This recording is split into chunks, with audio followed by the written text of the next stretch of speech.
So I think you and I eat similar diets, and at least I was. The first time I've heard this. Yeah, so I was doing it. First time anyone has said that to me. In this case, anyway. Yeah, but it's becoming more and more cool. But I was doing it before it was cool. So the intermittent fasting and fasting in general, I really enjoy. I love food, but I enjoy the. I also love suffering because I'm Russian. So fasting kind of makes you appreciate makes you appreciate what it is to be human somehow. So, but I have outside the philosophical stuff, I have a more specific question. It also helps me as a programmer and a deep thinker, like from the scientific perspective, to sit there for many hours and focus deeply. Maybe you were a hacker before you were CEO.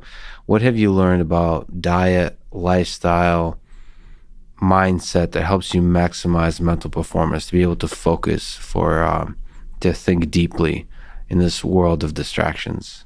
I think I just took it for granted for too long. Which aspect?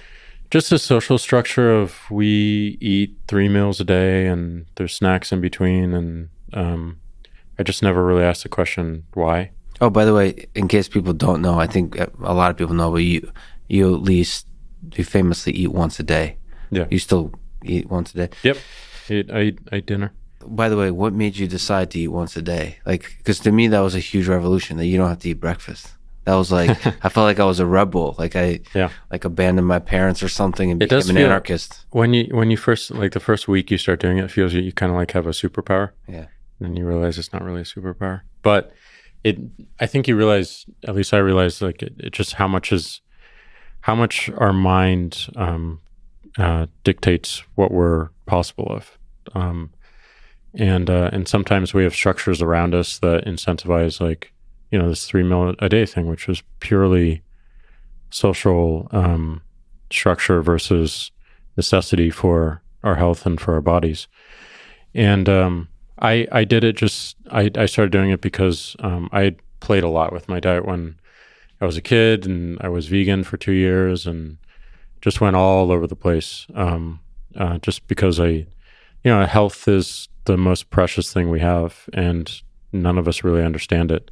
So being able to ask the question through experiments that I can perform on myself and learn about, is compelling to me.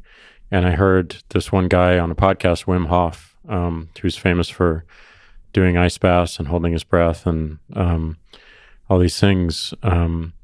He said he only eats 1 meal a day. I'm like, wow, that sounds super challenging and uncomfortable. I'm gonna do it.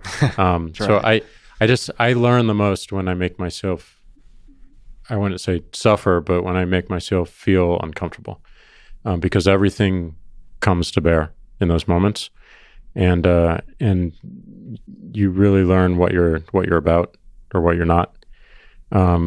So I've been doing that my whole life. Like when I was a kid, I could not speak. Like I had to go to a speech therapist, and it made me extremely shy. And then one day I realized I can't keep doing this, and I signed up for the speech club, and it was the most uncomfortable thing I could imagine doing. Getting a topic on a note card, having 5 minutes to write a speech about whatever that topic is, not being able to use the note card when I was speaking, and speaking for 5 minutes about that topic. So, but it gave me so much perspective around the power of communication, around my own deficiencies, and around, if I set my mind to do something, I'll do it. So, it gave me a lot more confidence. So I see fasting in the same light. This is something that was interesting, challenging, uncomfortable, and has given me so much learning and benefit as a result. And it will lead to other things that I'll experiment with and play with. But yeah, it does feel a little bit like a superpower sometimes. The most boring superpower one can imagine. No, it's quite incredible. The clarity of mind is pretty interesting.